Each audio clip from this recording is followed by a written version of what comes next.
بسم الله الرحمن الرحيم. الحمد لله رب العالمين، والصلاة والسلام على محمد وعلى آله وصحبه أجمعين. قلت المسألة الثالثة، مسألة سي،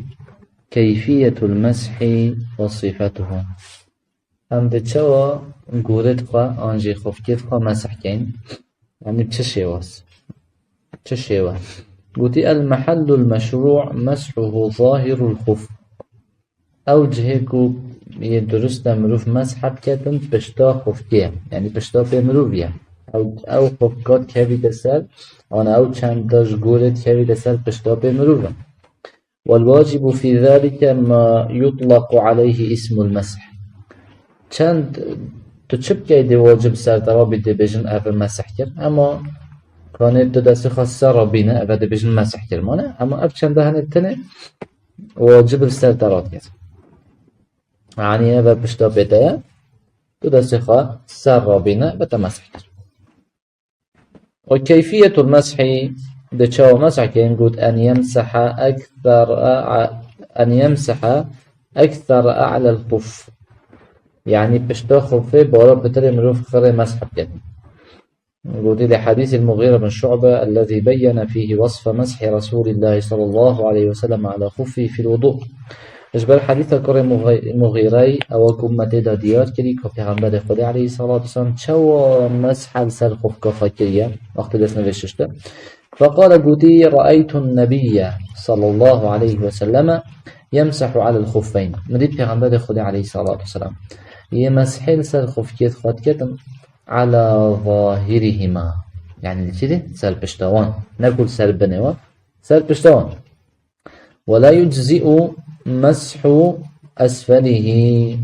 وعقبه ولا يسن. بش نيا درسته وهروسانا سنة جيم روف بني خفتي مسحب بني بيخوا تمسحب كي أنجي راخيتوه أو بش أنجي بانية بشتا بانية جينا سنة. هنا درسته لقول علي رضي الله عنه لو كان الدين بالرأي، أجر الدين بالرأي با لكان أسفل الخف أولى بالمسح من أعلاه. دا چه بيتن؟ أجر الدين بالرأي با هنجي دا مثلا أجر الدين بالرأي با دا بني خفكي بتر أولى تبيت ما مسح كير باش شينا بشتا خفكي. هلا بشتا قوليا شينا تو فيري مسح كي دا بني مسح كي چونكي أوجه بيز بيني. وقد رأيت النبي صلى الله عليه وسلم يمسح على ظاهر خفه. باش المنديل پیغمبر خدا عليه الصلاة والسلام باش تا خف كوخه مسحت كر. وتي ولو جمع بين الأعلى والأسفل صح مع الكراهة. باش أجل كسك هات درابط قوراخه مسح كتن سريوجي مسح كر وبنيويش قلت أبا مسحوية درسته نا بيجي مسحوية بطالة بس باشني نمب كتن بلهم بس سهل مسح كتن. المسألة الرابعة مسألة شارع مدته باشا ما چند حق هيا أم چند وقت بخوا مسحيل سر خفكت خفكين. بود ومدة المسح على الخفين بالنسبة للمقيم بود نسبة وكسي أفك المراخة نتسفر دايا. بود ومن سفره لا يبيح له القصر. أنجي السفرك يكو تشيناو بتن نفجد خاطئ قصر بكتن سفرك وكرتا.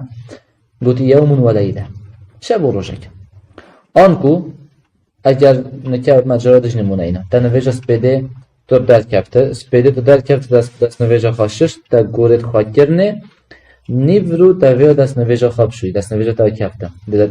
چاوت خاشوی دست خاشوی سر خامس حکی وقتی بیایه بیا تو گورت خاش بخانه که اما دست خاطرات که سر را اینه اوه مسح کر. بس اینکه اگر ایوار جیدت بیا دست نویج خواب شوی کفته و تو گورت خواهش بخانه که تحقیه مسح که مغرب عيشة حتى بيت الرجال ديف دا نيفروفا وقت بنيفروفا وجا شوية بدي بيتو بيت وبيتخاب شوي. وبالنسبة للمسافر سفرا يبيح له القصر. أما أو كس السفر دا بالسفر كوصل كودرس بنفجت خاكرد بكتن يعني الدرجة سفراوة. والثلاثة أيام بلياليها سيشا وسير حقي هاي بيت خانة شد بيتو تقولي دا بجي طبعا صانه كرنا كالشريعات دايما قلت المسح سلفي يعني اگر تنیفرو مسح سر کرد روژا بدیو ده حتی بتنیفرو اول روژک روژا بدیو فویج ده حتی بتنیفرو اول روژ روژا بدیو فویج ده حتی بتنیفرو اول سه روژ تحقی هی تو سه شب و سه روژا مسح سر کرد لحديث علي رضي الله عنه قال شبه حديث علي خدج رازي بتقول جعل رسول الله صلى الله عليه وسلم 3 أيام ولياليهن للمسافر پیغمبر خدا عليه الصلاة والسلام سه شب و سه روژ بو مسافر دانن ويوما وليلة للمقيم شبك وروجا يجيبوا أول مالخر بمسح السركة المسألة الخامسة مبطلاته كان دي تشبتا أجر أنا أو تشتشتن مسحال سر غوري باطال كان يدي بيجين بيجوش بيدي و چينا بيتن تو مسح سر غورا خب كده بخاكي بخاشوي قلت ويبطل المسح بما يأتي مسح باطال بيت وانتشتكو دئتن يوكي إذا حصل ما يوجب الغسل بطل المسح قلت أجر تشتك الريدة كواجب كتن سرطة تساري خبشوي بونو مناتب جنابات يفتم هنجي دي بجناتا بدويت قولت خابيخة و چبكي ساري خبشوي دي حديث صفوان بن عسال قال كان النبي صلى الله عليه وسلم يأمرنا إذا كنا سفرا بشنو وقتهم سفرك يبون پیغمبر خدا عليه الصلاة والسلام أمر متكر أن لا ننزع خفافنا 3 أيام ولياليهن دو بيت أمسيش وسيرجا خفكيت خانه يخن أما بس مسح حساب كان بيت خانه شون قلت إلا من جنابه إلا أجر كسيب جنابتك بودا بيت بيخ وبيت خابشو يدوي إذا ظهر بعض محل الفرض قلت هنجي جدي مسحال سر خفكي باطل بيتان وقتك وهندك شوي جهه به مروفي وقت مروف بودست نویجه شد دیار ببید مروف کی را بخواد شد بودست نویجه تبلا حتی گوزکی اگر گورا تا تخار بن گوزک آده بید گوزکی تا کشف بین دیار بی اما مسحات بطال بی آنجی کنه که مازن گورا تبی بیتا دیار بی مسحات بطال بی قلتي أي ظهور بعد القدم هندي بیتا دیار بی بطل المسح مسح خلاص شوی دیگه چی نبید مسح بکی دست نویجه تا درسته دست نویج نکردیه بس شویره و اگر دست نویجه تا کفت و تاویه مسحب که تو مسحی سوی گوره خلاصش بخواه که بتخش یا سه نزع الخفین یبطل المسح بونمونه نیورو در مسح سر خف که تخواه کرد و پشتی هنگی ترابی تشبیه تخواه کردن پشتی تنویجه نیورو کرد تشبیه خواه کردن وقتی تشبیه خواه کردن خلاص مسحا یعنی شویره و تو نشیب مسحی سر که وقتی تو که شنو بيتو مسح حساب كي إلا تبيت خابشوي باش بكيفا وجارك ودي مسح حساب قلت ونزع أحد الخفين كنزعهما في قول أكثر أهل العلم بارا بترش علماء بجن أكيد تخف كيك وخاجي قولاك بتنجي بيخا خلاص هل وكي تهار دو يخسر يشعر انقضاء مدة المسح مبطل له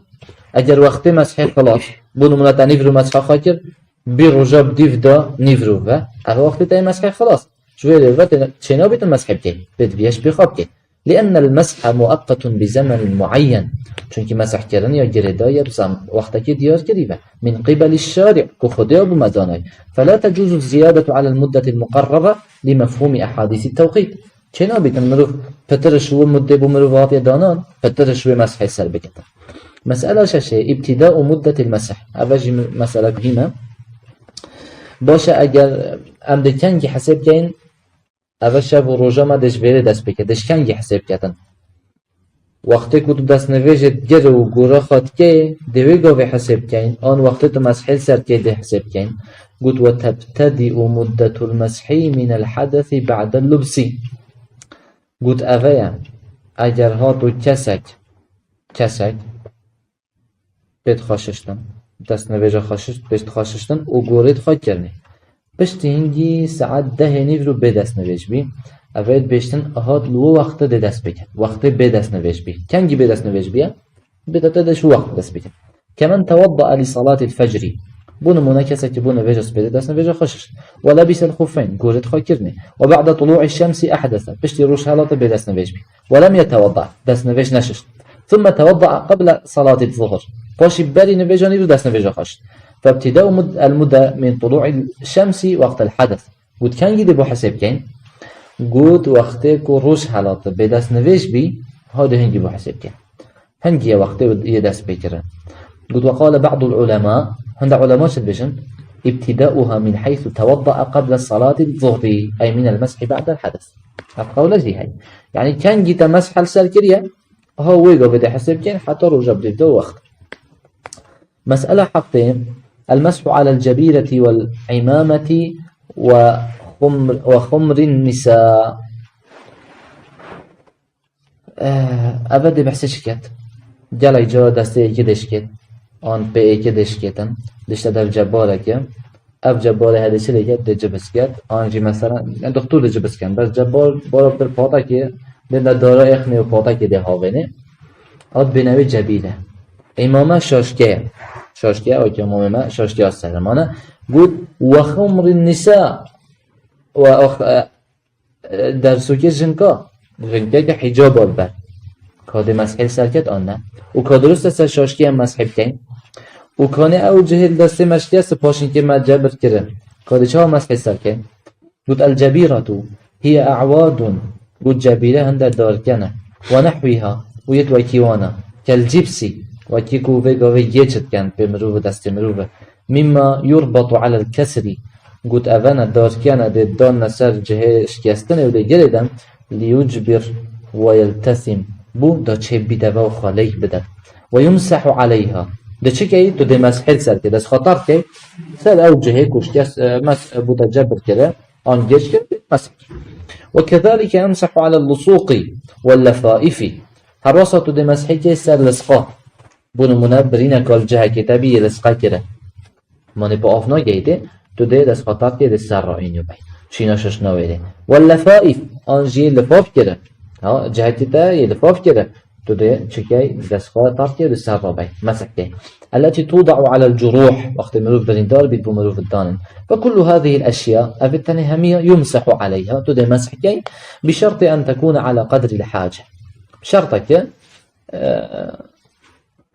يعني أف لفافه هنه هنت جري دابي تنديها وجايبه بونو منه دبیشیم برینه که آهنگه یال وی دستیم بی دکتر را بچکر بس سر تبلی حتی ویدیو گیری دای ام دبیشیم یا بیدو مسح سبب کی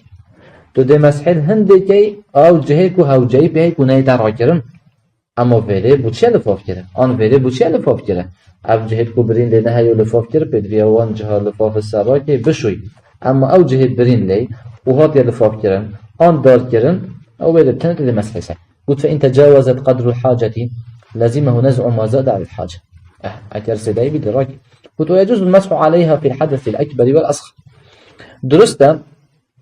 چط بدست نویش به چط بجنابت به مسح سر بکه مادام یشکسته تو نشه وکه و آن بدینه که تو نشه لفافه وکه و تو خواب جنابت جیب که و ده جهدی هم میاشوی بس ویره به مسح سر که به مسح سر که آن تو دست نویجه به جهدی فراشوی ده بس ویره مسح سر که وليس للمسح عليها وقت محدد ومسح كرنت شو وقت ديار كرين بل يمسح عليها إلى نزعها أو شفاء ما تحتها تحقق هي هر مسح سالكي حتى تجيبتك أنجي حتى أو برين تشيل بيتابا أنجي أو شكاستن تشيل بيتابا حتى تشيل بيتها حق هي مسحك والدليل على ذلك دليل بيتشيا قلت أن المسح على الجبيرة ضرورة وقت يكون بيجين أم دي جبيرة أو جهش كاسته دي مسح سالكين فالضرورة والضرورة تقدر بقدرها ولا فرق فيها بين الحدثين وضرورات جي كتو چند هوجي تدهن بخب كارينا وكذلك يجوز المسح على العمامة درسته أم مسح سر شاشكي بكين قو شاشكي چتشته قلت وهي ما يعمم به الرأس أو ومروف السارخ وجردتن ويكور عليه والدورد آلينتن قلت والدليل على ذلك دليل بشيك ودرسته أم مسح سر شاشكي بكين قلت حديث المغيرة بن شعبة رضي الله عنه أن النبي صلى الله عليه وسلم مسح على عمامته وعلى الناصية والخفين پیغمبر خدا علیه الصلاة والسلام چند شکل شاشکا خط کرده دو شکل هنده ایجاره هنده میه دست پیکا سره و ناصیه و درد کفتن و شاشکا دانه سر هنده ایجاره جی دا اینیتن وان میاجی و شیریتن و جا وقتی که هنده می درد کفتن دا پیغمبر علیه الصلاة والسلام بود دست نویجه شاشکا خط سره خانت کرد همه دا دست خطر کرد وان میه درد کفته دا مسح کرد و پشتینگی یا مایی دسته شاشکی مسح کرد و وقتی که شاشکه اینا با ویرو سریخه می ندر کبان همه بس شاشکه خواه مسحت کرد بس شاشکه مسحت کرد شو دي مسح هندا يجارة جي اكر بو ياب صانهي با اما شاشكا خد اخس ومسحا سري خد كر قلت أبا پیغمبر خدا كر عليه الصلاة والسلام إذا درست مروف جي بكتن قلت وحديثه هرس حديث الكادي أنه صلى الله عليه وسلم مسح على الخفين والخمار پیغمبر خدا خفكت خواهد مسح كر خمار جي خمار بحث شاشكي البيري نه بحث الجنكاية قلت والمسح عليها ليس له وقت محدد وشاشكي جي شو وقت ديار كرين انت بيش بس تحقق روجك مسح السرقة لا ولكن لو سلك سبيل الاحتياط فلم يمسحها إلا إذا لبسها على طهارة وفي المدة المحددة للمسح على الخفين لكان حسن بس أجرت بخا احتياطي والجرة هنجي مسح السرقة وقت تبدأ سنفش باش تكريه هذا باش ترى أما خمار المرأة أما درسوك حجاب جنكه وهي ما تغطي به رأسها درسوك جنكه تشتغل أو سريخة بيت باتشنيك قلت فالأولى ألا تمسح عليه يا باشتر أول جنك مسح السر درسوك خانكة وحجاب خان إلا إذا كان هناك مشقة في نزعه إلا أجر بويا بزحمت بتنبيخيتا شني أوي حقي هي يا باشتر أوي تو حالة دا مسح السر كت بو نمونه يا سيكك يا چوا بازارك الجهك المالك نشتن في حجابها بخيتا يا بزحمته دا بيجني وقتك و تو جهشت يا مسح السري شيناكو بيخها مو مسح السر درسوكو خبكه أو لمرض في الرأس أو نحو ذلك أنجي سريوي نساخية كتدا نشتن درسوكو خبخيتا عند بينها منائخة مسح السركة ولو كان الرأس ملبدا بحناء أو غيره فيجوز المسح عليه وهندك التاي سريخة خانات كان كدرست مروف وصاجي مسح بكت بله بلا تخانا كير بدرست مسح ودي فعل النبي صلى الله عليه وسلم شنكي بيغمبر خدا كير وعموما طهارة الرأس فيها شيء من التسهيل والتيسير على هذه الأمة وبجي طبعا صانه كرناك بوفي أمته والحمد لله رب العالمين.